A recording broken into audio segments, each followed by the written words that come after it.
Valentine's Day is right around the corner. So my question for you guys tonight, if you could have a romantic dinner with any fictional character, who would it be? Lydia, let's start with you this week. So I couldn't decide between the two, but I'm going to go with one of the Winchesters because, obviously. Although I feel like either way, no matter which one of them it is, it's probably going to end in my gruesome death at some point, somehow. But it'd be worth it. I mean, up until that whole gruesome death part, I was just about to say, well, why not both?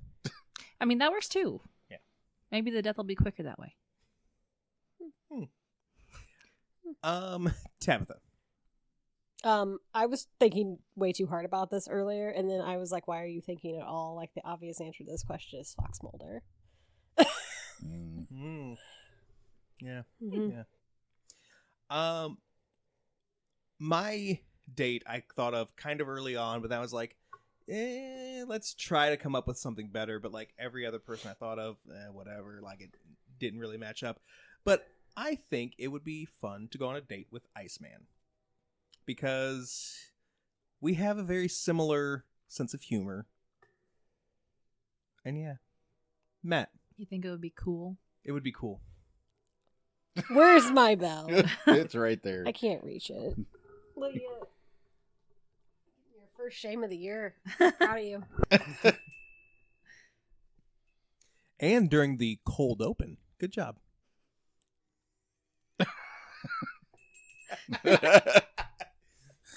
Matt. So I really obviously was thinking about this way too hard until Tabitha mentioned Fox Mulder, and then it's stupidly, glaringly obvious that it should be Scully.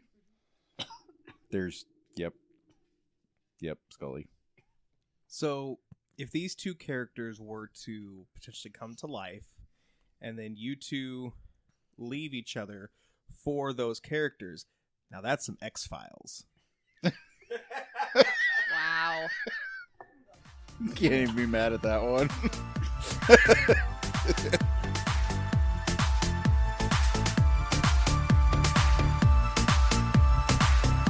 You're listening to The Geek Awakens with Mitch, Matt, Tabitha. And Lydia.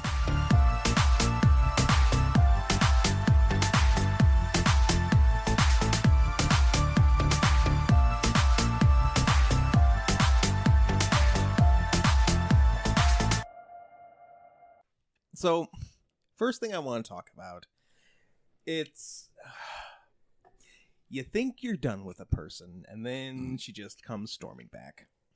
So, back in 2021, Gina Carano was let go from her role in the Disney Plus series The Mandalorian. She was already under a microscope for her social media posts, specifically those against mask mandates and voter fraud during the 2020 presidential election. The post that broke the mouse's back, however, because it's Disney, quote, most people today don't realize that to get to the point where Nazi soldiers could easily round up thousands of Jews, the government first made their own neighbors hate them simply for being Jews. How is that any different from hating someone for their political views? Gina, there's a lot different, but I digress. Now, I'm saying all of this because Carano has filed a lawsuit against Disney for discrimination and wrongful termination. She claims that she was fired for voicing right-wing opinions on social media.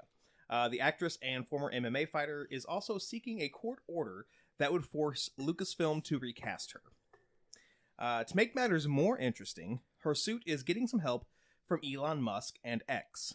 Musk promised last year to pay legal bills for X users who claimed they were discriminated against due to their activity on the social network.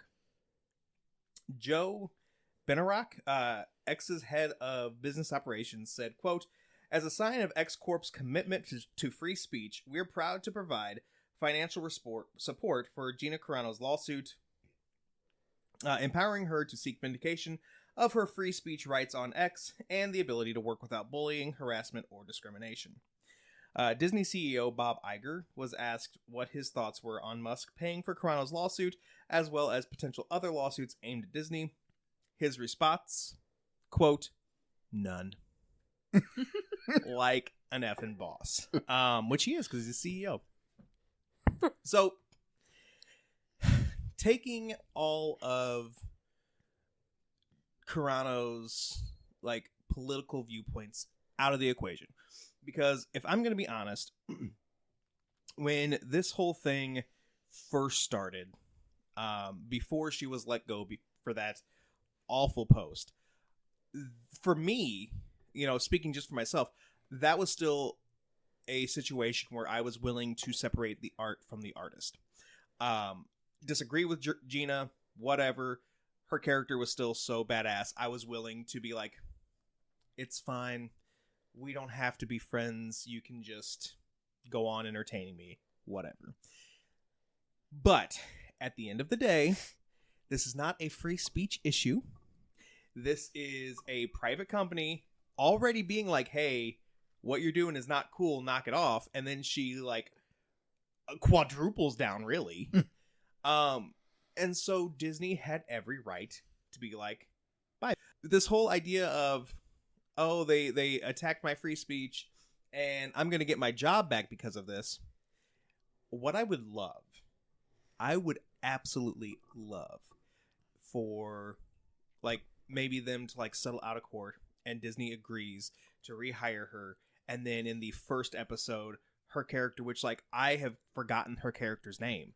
But, like, her character dies, like, just a gruesome death. I think that'd be hilarious.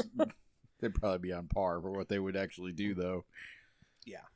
Well, and the thing is, like, in a situation like this, where you have essentially made so many enemies, why would you want your job back? Because at that point, you're basically forcing your way back into something where people are going to dislike you.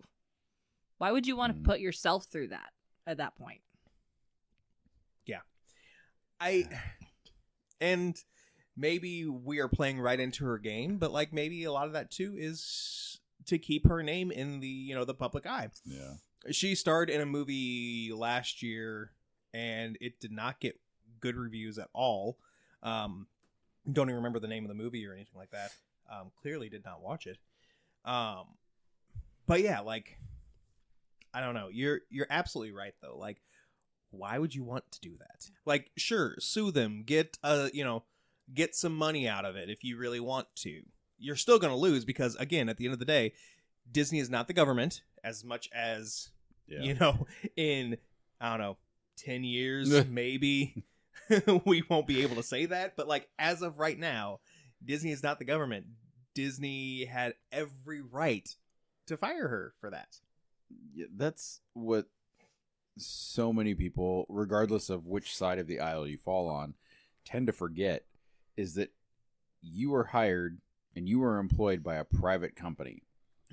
That private company has the right to hire and fire you as they see fit. Whether it's because of things you've done outside the job or not, like, they're a private company. Like, they have that ability and that right. So whether you like it or not doesn't really matter. All right, let's go ahead and go to Trailer Takedown.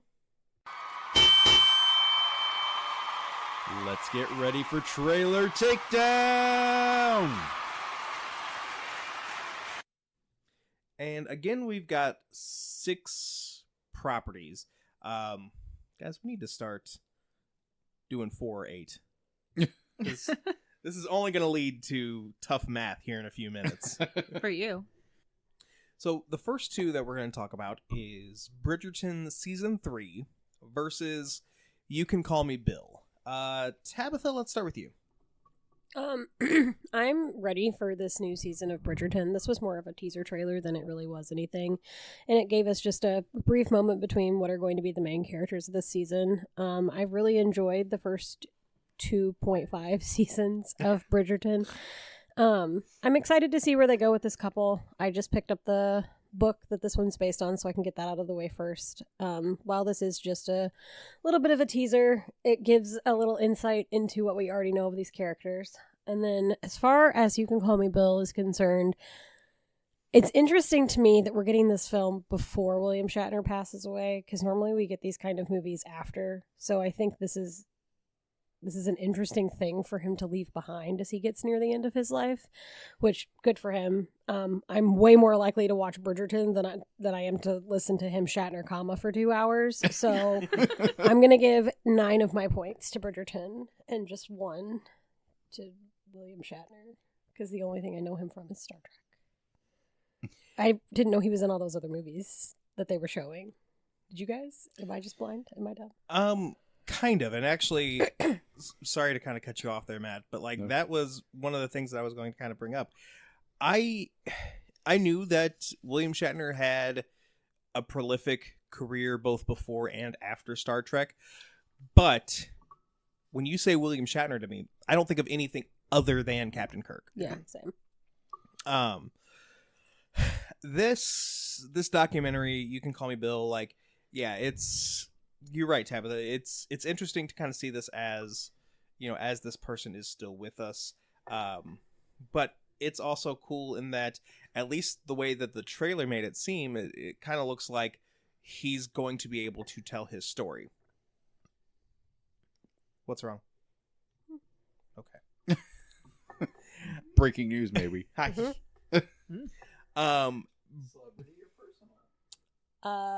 It's about one of the trailers we watched. Oh.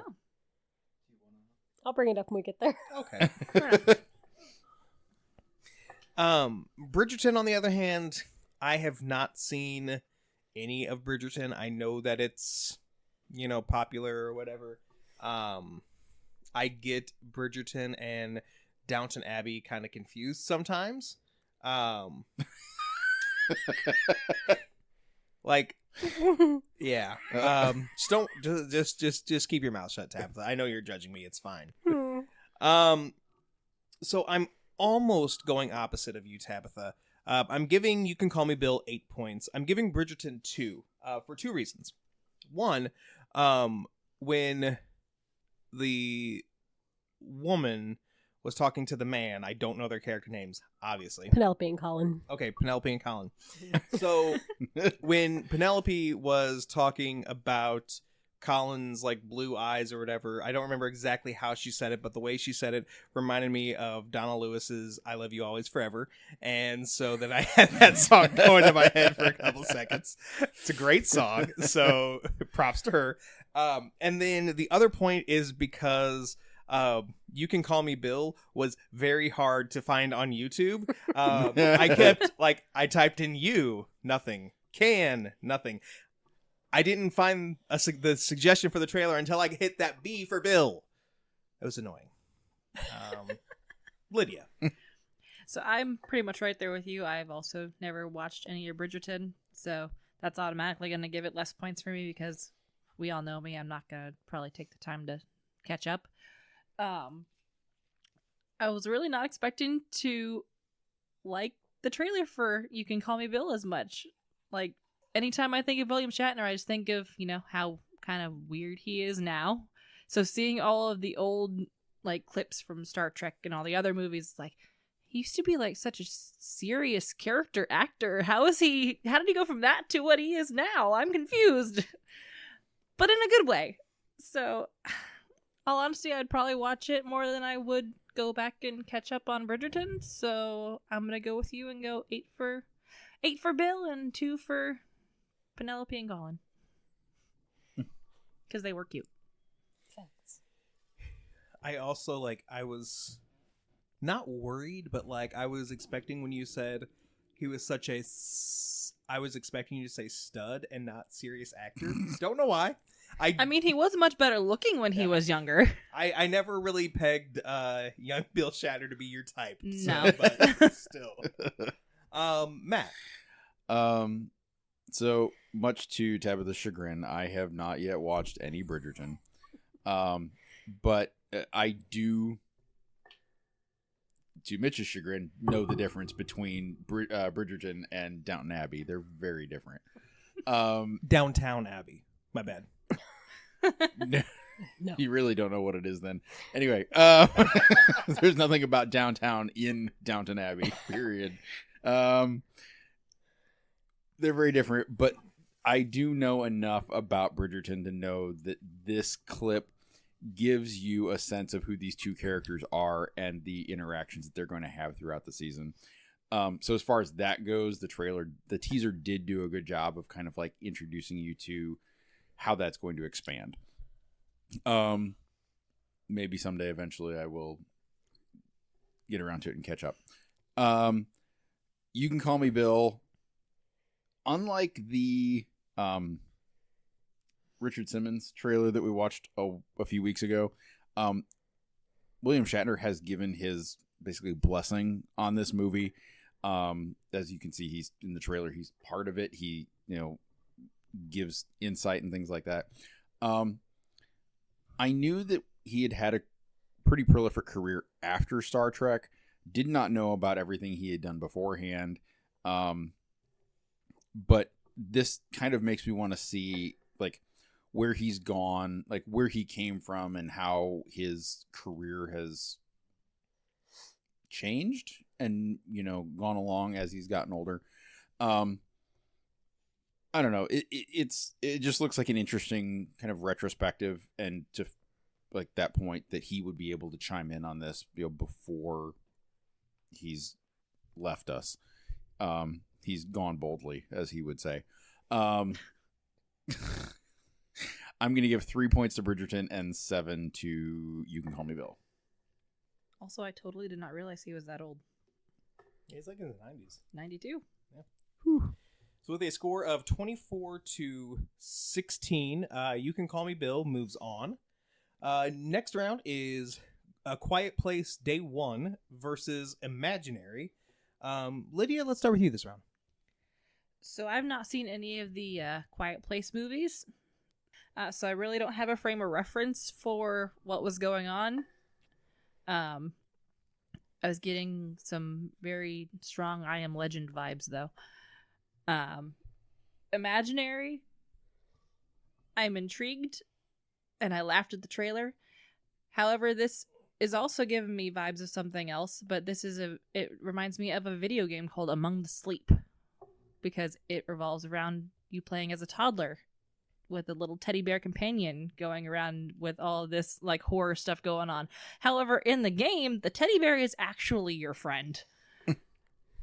So that's different. But like all the lights and the way they film things remind me a lot of this game. And now I want to go back and play the game. So I'm much more likely to watch Imaginary than I am to, again, catch up on Quiet Place. So I'm just going to give all 10 of my points to Imaginary. Matt. So this Imaginary Friend trailer is vastly different than the one we watched recently with Ryan Reynolds. Oh, yeah. Don't want to confuse those two. Right? This is very different. Oh. Imagine like a parent like taking a kid and to like Imaginary instead of if. Whew.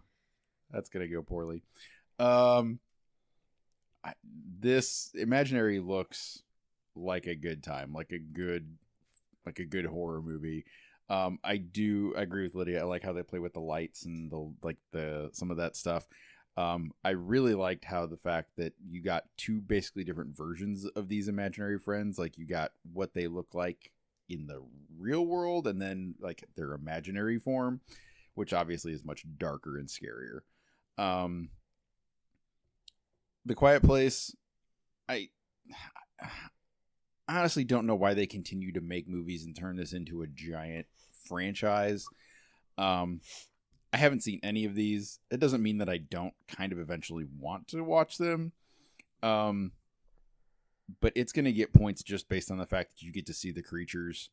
And this, still to this day, Quiet Place seems like a much more well done, different sensed version of Bird Box. So I have to give it points because it's not Bird Box. So I'm going to go 6 points for Imaginary and 4 for Quiet Place. I also haven't seen any of the Quiet Place movies.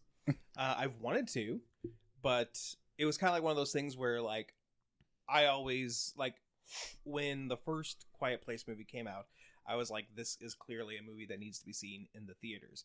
And then I never did. And then it was just kind of like, meh. This did still spark some interest. And, you know, maybe it's enough for me to watch the first two and then go and watch this prequel. Or just cheat and watch the prequel first. You know. Imaginary. So we saw Mean Girls. I think it played in front of Mean Girls. Yeah. And the trailer then, which this was a different trailer, that trailer made me jump. This trailer, as you guys all saw, made me jump. Yeah. So it's like, on the one hand, like, well, now I'm kind of interested. But at the same time, it's like, if the trailer's making me jump, do I really want to do that to myself? Yes. Yeah. But I'm actually mirroring you, Matt. I'm giving Sixth Imaginary, 4 to A Quiet Place. Tabitha. Of all the horror movies that needed to be a franchise, A Quiet Place was never on it. Like, that should have been a one and done, left it as creepy as the first one was, and carried on. I don't know that we needed the second one, nor do we need this. As far as Imaginary is concerned, all I can think about is my imaginary friend some creep, like, in an alternate reality. So now I have, like, questioning my own sanity as a child. I'm going to give Imaginary, which I am far more likely to watch, 8 points. And I'm going to give 2 to A Quiet Place for the times it made Mitch, like, not Mitch, it made me jump twice. Quiet Place did, when the sound kicked in. And I was worried about the cat. Me too. Yeah. But at first you said for the times it made me jump, then you're like, no, it made you jump. Are you worried that we're the same person? Yes. Every day of my life. Guys, I figured it out. They're two halves of one person. That's why he always worries and she doesn't worry about anything. You're the yin to my yang. Gross. Yang to my yin? Don't like that either. I already have the crappy Photoshop in my head. No. Oh, God. So with a score of 20 to 10, Imaginary moves on. The last matchup is Moana 2 versus Knuckles. And I feel bad with this matchup because I didn't realize that Moana was like the teaseriest of a teaser trailer, and Knuckles was like a full-on, like, almost 3-minute trailer. Like, this was a very skewed matchup, and I feel like I should apologize to Moana herself. But anyway, I have not seen the first Moana. This teaser trailer did nothing for me. That said, like, if we get a full trailer, you know, soon, because I think it comes out in November, so plenty of time for a full trailer, and, you know, I'm sure that will also come up on Trailer Takedown, and then, you know, maybe I'll have a different opinion of it. Knuckles, I've always been a Sonic the Hedgehog fan. I saw the first Sonic the Hedgehog movie that came out in 2020. We saw it, I think, opening night, but still, that was like less than a month before the world ended. So this franchise has had a very soft spot in my heart. Idris Elba as Knuckles made his debut in the second movie. He was a bright spot in that. I was very pleased with this trailer. I'm glad that it's not just, you know, like a very, like, direct to DVD type of sequel. Like most of the main cast is in it. Adam Pally is Knuckles' kind of sidekick. We're going through a rewatch of Happy Endings right now, and he was one of the stars in that show. So it's like very cool to see him in that. I am giving all 10 of my points to Knuckles. Tabitha. So while we were prepping to start the show after we had watched the trailer for Moana, I found an article that says neither Dwayne The Rock Johnson nor the girl whose voice is Moana have officially signed on for this yet. Oh. I guess the Rock's involvement is like they're real close to a contract because he reposted it and his voice is at the end, but he hasn't like officially signed anything. And there's nothing for Moana. Was it? Owly? Yeah. Which may be why she's not speaking at all. It's a good so that's interesting. I guess we'll see how that plays out. I have no interest in watching the Sonic movie at all. Not even the Knuckles version of the Sonic movie. I am definitely going to watch Moana, no matter who's the voice actors in anything. So I'm going to give all 10 of my points to Moana, and none to those. They're just so creepy looking. Matt. Yeah, the Moana trailer it's just there's very little to this trailer. It's like 17 seconds long or something like that. The first one was wonderful. It was fantastic. It was a great story. I don't know, like a lot of things, if we need a second Moana movie. That doesn't mean that I won't watch it when it comes out, because I did enjoy the first one. I have yet to go back and watch any of the Sonic movies. They were not as integral to my childhood as they were to Mitch's, but I did remember playing them and enjoying the games. My biggest issue here is that I like the story. I like what's going on. I like how they expanded it, added all these characters in, like brought the characters back. I often have an issue with some of these big name actors voicing whatever character. I do not think Idris Elba, as much as I love him as an actor, fits Knuckles. And that bothers me. Don't feel like that voice matches the character. So on that regard, it loses a few points. But because of the quantity and the quality of the trailer, I have to go 7 points for Knuckles anyways, and 3 for Moana, just because we basically get nothing. Lydia. So knowing that they haven't signed on kind of makes me scared now, because usually, by the time you have a trailer, you have an almost complete movie, and if they have a release date for November and they haven't even signed on to voice the characters, I'm concerned now. How much movie are you going to try to crank out in the matter of a few months? So that now makes me terrified. Also, I hate it when things change voice actors. It really bugs me, so I really hope they do agree. I have not seen any of these Sonic movies. It's on the list. The never-ending list. The trailer for Knuckles was cute. I have no idea who Adam Pally is, but he annoyed me for the few minutes that he was on screen, so that makes me want to see it less. Sadly, at this point, as much as I, am terrified of it, I'm still probably going to see Moana over Knuckles anyway, so I'm still going to give it more points. It's going to get, we'll say 7, and I'm going to give 3 to Knuckles for the couple times it made me chuckle. You really? Did we? I wasn't even paying attention. Yeah. I'm so sorry. Yeah. So. I can change it. Yes, please do change it. 8 to Moana, 2 to Knuckles. So with a score of 19 to 21, Moana 2 moves on.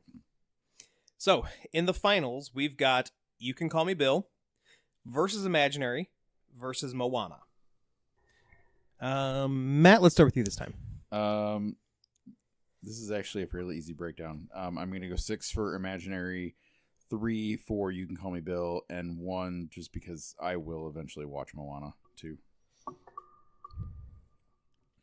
I'm very similar. I'm also giving 6 to Imaginary, 4 to You Can Call Me Bill, and Moana gets nothing. Tabitha. I'm going to give Bill 1, Imaginary 3, and Moana 6. And Lydia. Terrified I'm going to do it again because I wasn't mathing.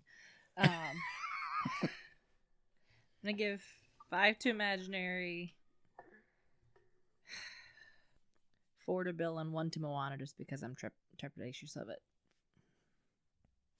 All right, so in third place is Moana with 8 points. You Can Call Me Bill comes in second with 12. And this week's winner of Trailer Takedown is Imaginary with 20 points. So Tabitha looks like she's about to fall asleep, so let's go through a gut reaction kind of quickly. Ow! Gut reaction. And Matt, I want to start with you this week. Let's do a follow-up to something we talked about last week with Argyle. So I actually ran across this basically right after show last week. So spoilers for Argyle, but Tabitha's article last week said that it was based on book 4 of a series. Fun story. The author doesn't actually exist. Ellie Conway, who is the author of Argyle and the mystery series, is actually Bryce Dallas Howard's character in the movie Argyle. She is an author. It was supposed to be based on the books that she had written. There is a book coming out, but it is written by Terry Hayes and Tammy Cohen. So yeah, long story short is that the author whose books that this is based on doesn't actually exist in individual format and is a fictional character created for the movie and by Matthew Vaughn. This obviously is not panned out well for the box office receipts, and a very convoluted idea to begin with. So thumbs down. Lydia. I am just very, very confused. So thumbs down. I am still going thumbs up on this. I have not seen Argyle yet. I really want to.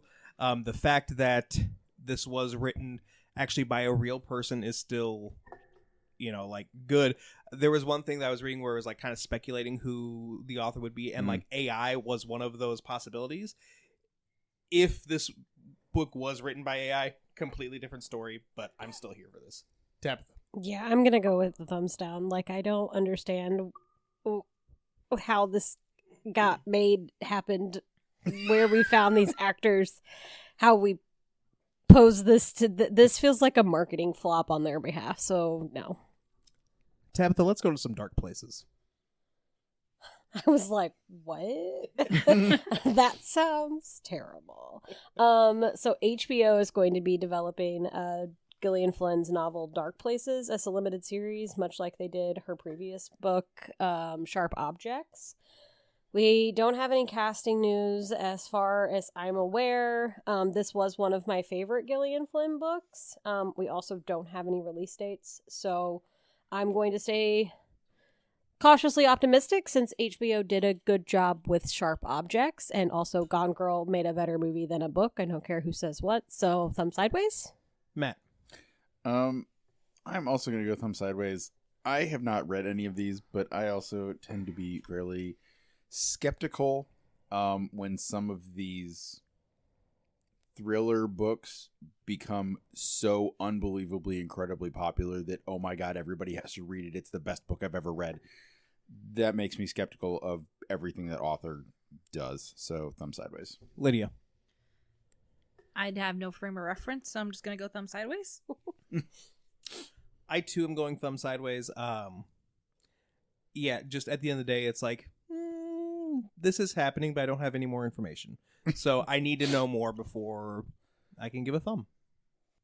Deadpool creator Rob Liefeld announced that he's retiring from the character after he finishes work on a book that is expected to release this summer. Talking to Hollywood Reporter, Liefeld said, quote, "I can't continue to grind like this, so why not make the last grind something memorable? It's just a function of the eyes and the hands have to cooperate with your ambitions, and that's not cutting into my time. And I sense that this is getting harder."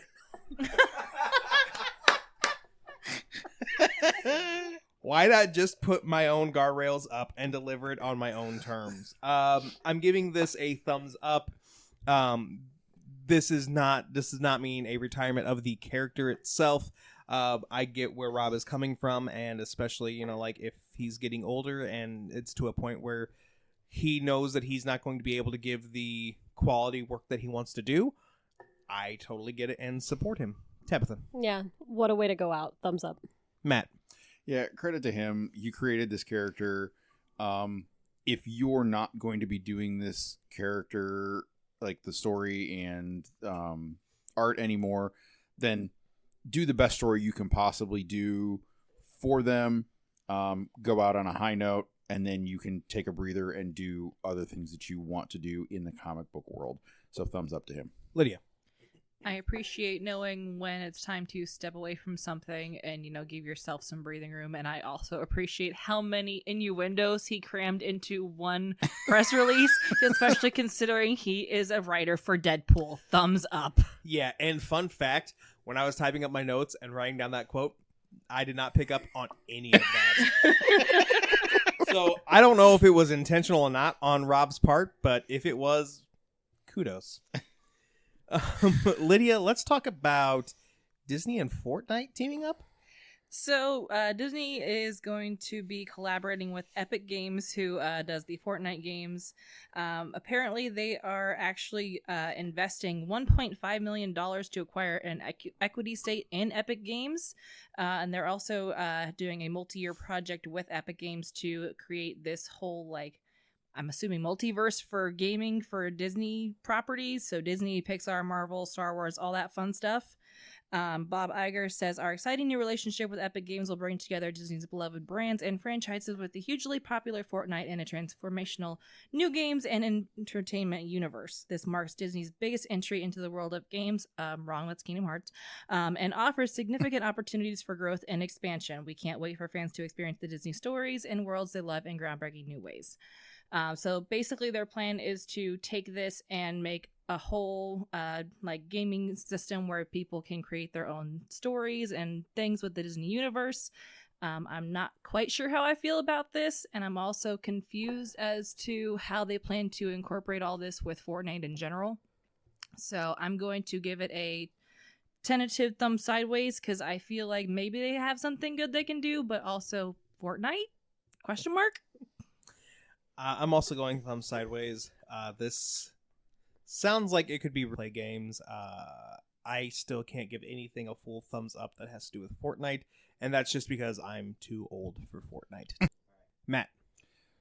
So I have to give 2 thumbs in this because thumbs down to any kind of collaboration with Disney and Fortnite.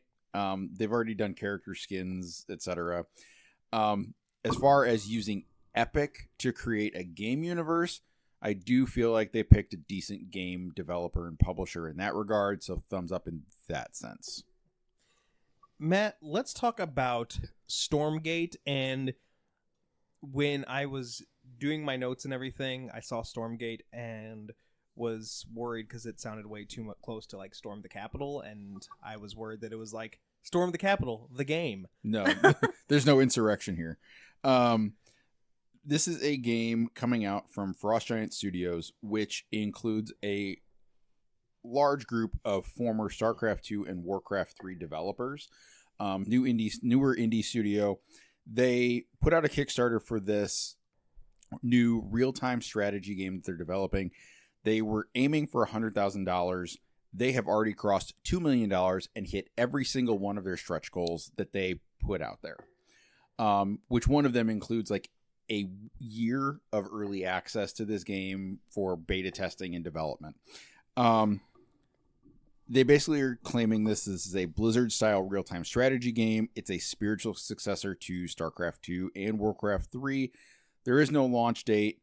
I don't know. StarCraft 2, Warcraft 3, those are some of my favorite real-time strategy games. I played those backwards and forwards. To have those developers kicking in on this, doing something new, I'm here for it. I will probably wait until launch before it goes live, but thumbs up to them hitting all their stretch goals and see what they can do with that talent and that money. Lydia. I'm intrigued. It sounds like something that could be really cool, especially with people that kind of know what they're doing. So I'll give it a thumbs up. Yeah, I'll give it a thumbs up. Not interested in playing it, but like, congrats on doing so well. You go, Glen Coco. Tabitha. Yeah, that's an incredible amount of money. So thumbs up to them. So I've got not one but two sports stories that still kind of fit our niche. So there's that. So MLB The Show 24 is coming out next month and will have 3 different editions in addition to the base game. The MVP edition, the Digital Deluxe edition, and the Collector's edition, which is redubbed the Negro Leagues edition. For those that don't know, the Negro Leagues dated back to the 1800s but gained notoriety in 1920, with teams like the Baltimore Black Sox, the New York Lincoln Giants, and the St. Louis Stars.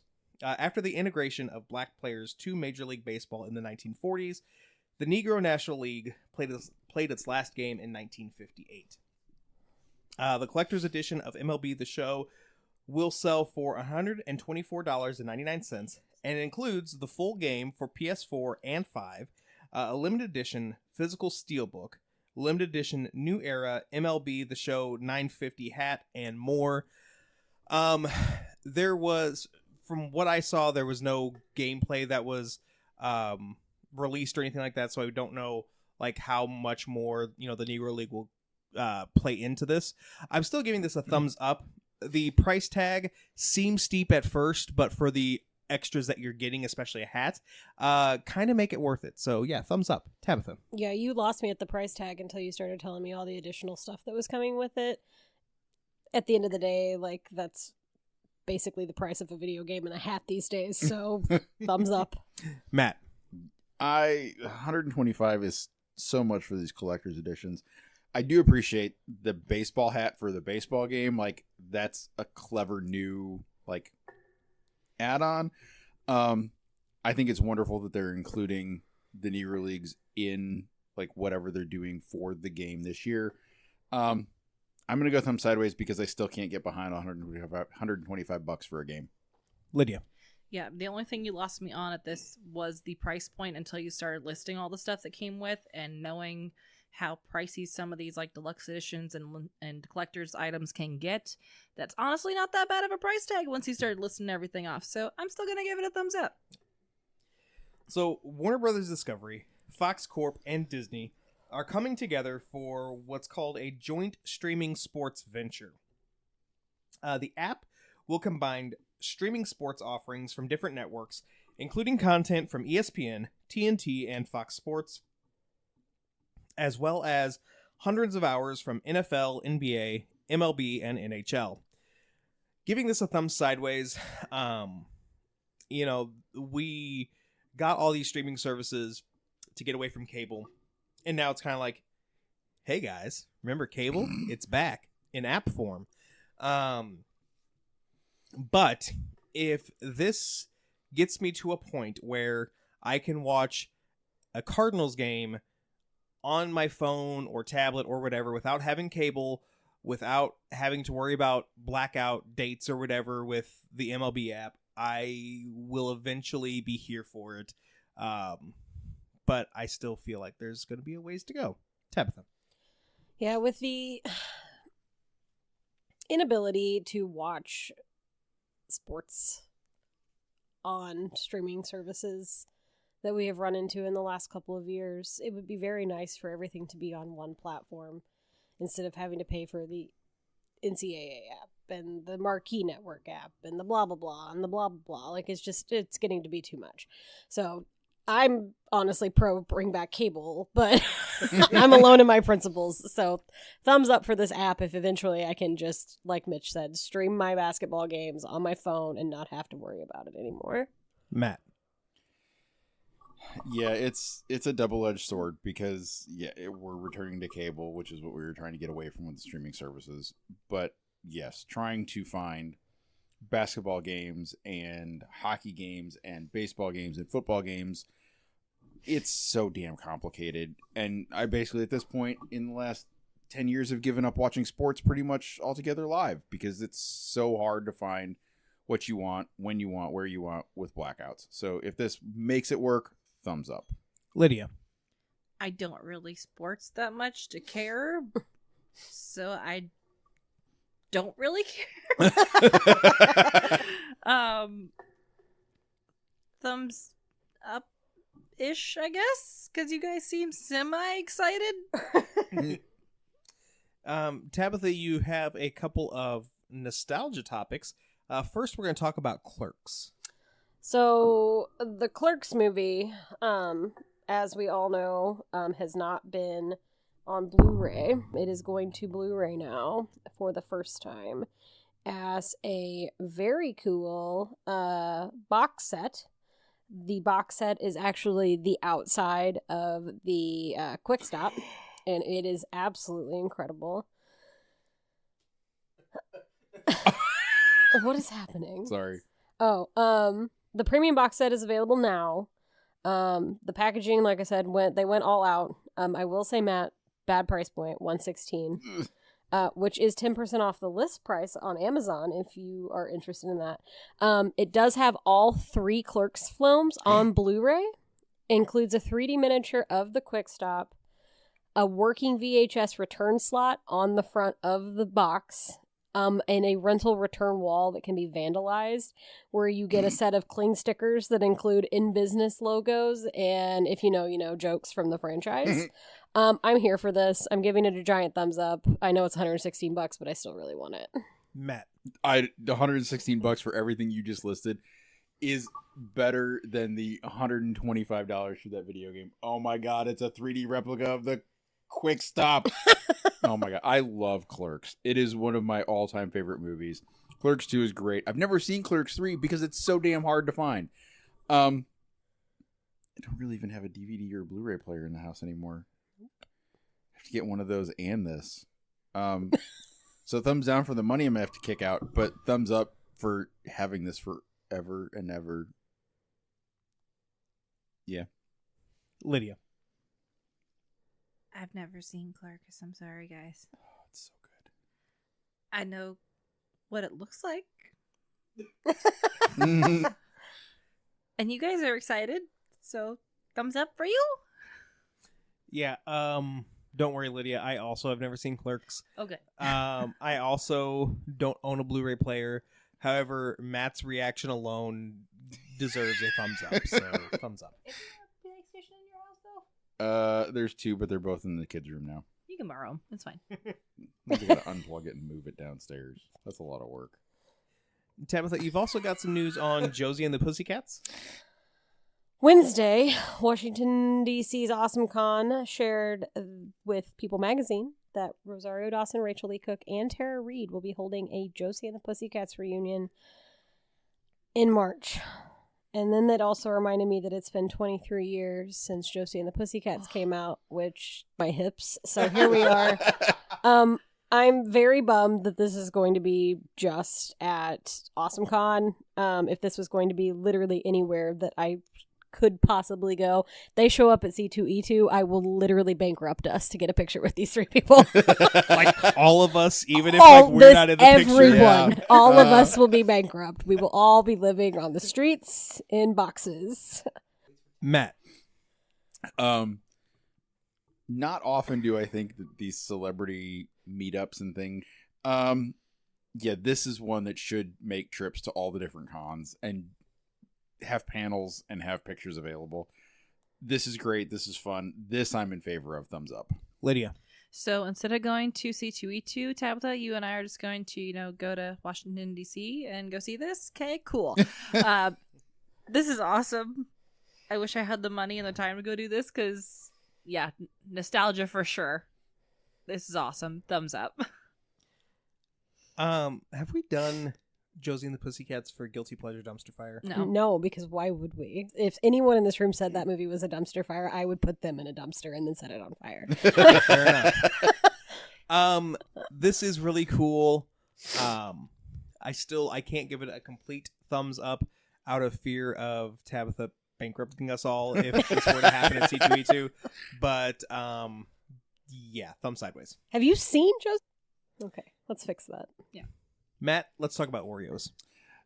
So there's a new flavor of Oreos. Of course there is. There is. Bad news, already sold out. They are called Space Dunk Oreos with layers of pink and blue, quote unquote, cosmic cream that is a marshmallowy don't like flavor and includes popping candies, so pop rocks Ooh. inside. Oh my goodness. Note on these is that there is a small hole in the center of the cookie so that you can see the color of the cream, which Oreos have never done before. You just have to look around the outside. Don't know why that's a big deal. Anyway, on the label is a QR code for a sweepstakes for a chance to fly, quote unquote, into space, 100,000 feet into the air, sometime in 2025, into the upper atmosphere. The trip is for 2 to Cape Canaveral, includes airfare, a 4-night stay, a space center tour, transportation, $450 food and beverage stipend, and a check for $88,100 to cover tax liabilities. Oh, That's nice of them. Right? That's a fun little bonus. But like I said, they are sold only online and currently sold out. So, I don't know. Thumbs up for like a cool kind of sweepstakes and bonus to cover the taxes. But thumbs down for already being sold out. Lydia. yeah. Thumbs up for them covering taxes because a lot of places are like, screw you got to pay something. Can I just have all the other stuff and not be shot all the way into the sky? I'll take that part of Lydia's prize. Okay. Yeah, thumbs up for the idea. Thumbs down for the fact that, the internet ruins things and everything's already sold out. Do not like the idea. See, this would be the sweepstakes that I would win because I do not want to go into space. And then I would win the sweepstakes and be like, well, frick, I'm going into space.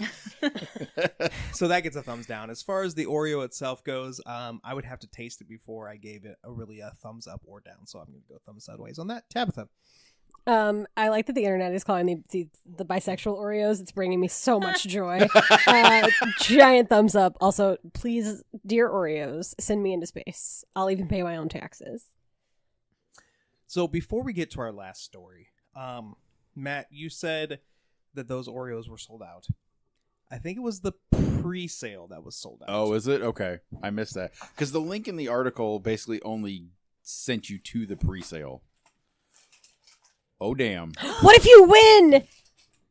Can I have your space trip? Only if I get the $88,000. Okay. I'm still going to space. So, fun fact. The other day, I was at the grocery store, and I saw these Oreos, and I was just like, oh, cool, they have a different flavor, whatever. I was actually on my way to the restroom, and I was more preoccupied on that. Did not get these. And then you posted this, and I was like, oh, I've seen these, so I'm going to try to find them. So then I looked and got them after work today. So that whole thumb sideways, I have to try these first before. Yeah, that was a total ruse, clearly. So we're going to try these Space Dunk Oreos. Well, not live because, whatever. It's not static. It's Mitch opening the package. Take one, pass it down.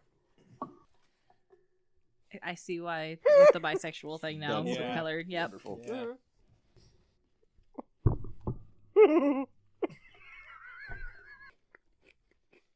Now I feel it. I didn't feel the popping candy at first. I'll give this a thumbs up at the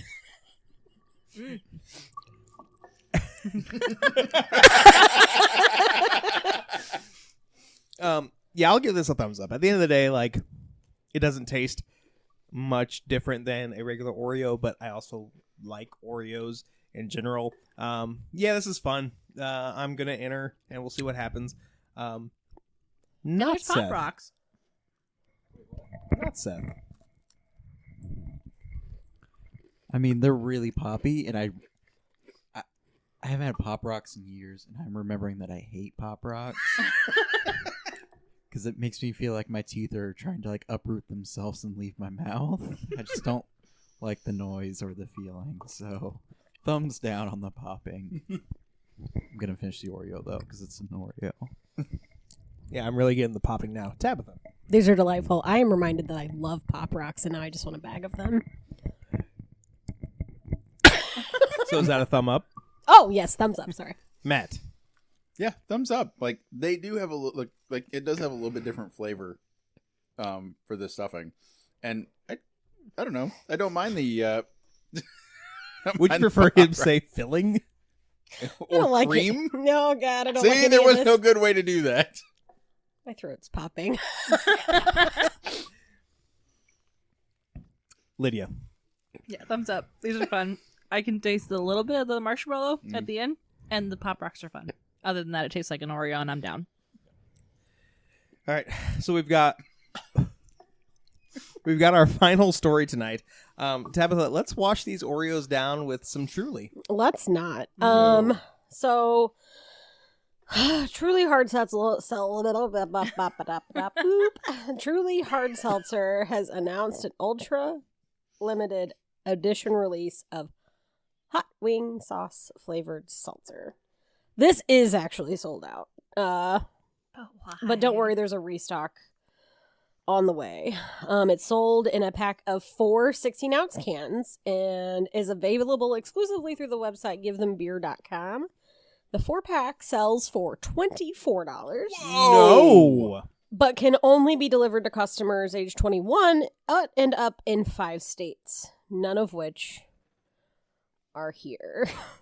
Thank goodness California, for miracles. Florida. No. When Truly posted about it, response was mixed. Like, some people were like, this has got to be an April Fool's Day joke. Some people were like, I'm going to drink this with a side of ranch. This is... Ew. Oh. I don't want that at Nope. all. I don't like Truly Seltzer to begin with, and now you go make it wing flavored. Like, don't do this to me.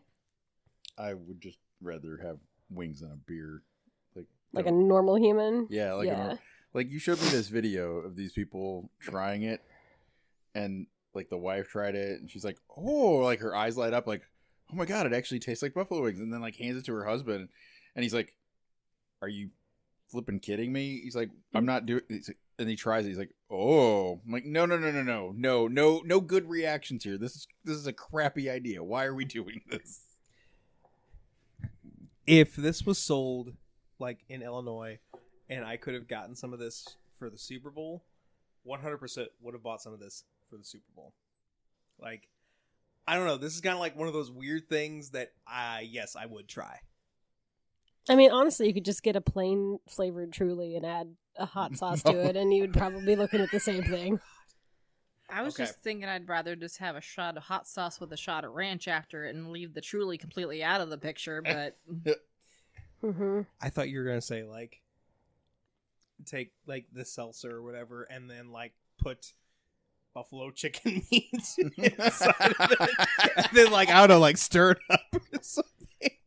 Like infuse it? like the Cheetos. Yeah. Nope. Okay, but I would try that. Be a soggy piece of chicken. Well, you would remove the chicken and not do. You would You have throw to the chicken strain away, Oh, okay. I thought it would still be in the can or whatever, and I was like a thinking- worm in tequila. That was my thought too. Slimy yet not satisfying. Mm-mm. But now I just want a really spicy Bloody Mary with a chicken wing in it. You have fun with that. I mean, that's basically the same thing. No, it's not. No, it is not at all the same. Like, thing. I want the chicken wing on a stick inside the Bloody Mary, not like sitting inside the Bloody Mary. That's weird. Chicken wing and Bloody Mary is very different than buffalo wing. Truly. I just refuse to think this tastes good. Can we just leave the chicken wing out of it and I'll just take a cheeseburger shot? Yes. I thought you were about to say like have like cheeseburger Truly. Ew, no. No. Leave No. Truly completely out of the picture. We don't need any hard seltzers here. Just no. Nothing like that should be flavored like a food. No. But strawberry is a food. That's a fruit. I'm talking like Like a a processed food. food. Like meatloaf flavored french fries. That's weird. Meatloaf flavored vodka is weird. Yeah. Popcorn flavored vodka is weird. It's a thing, and it is weird. Meatloaf, like flavored like the food or the late singer? Ew. Is it like you cut Do off any- a piece of meatloaf before he died and like Ew. let that marinate? I'm very confused on how that would work. Do anything for love, but I won't do that. I'm just having Rocky Horror flashbacks. On that note, yeah. So next week, We are What? not having I don't know. I was worried you were mean going to say something flavored stupid. seltzers. maybe we will.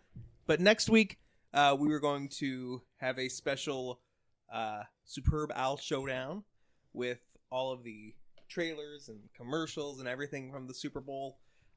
It's one of my favorite episodes of the year, not going to lie. But until then, I don't know. Bye.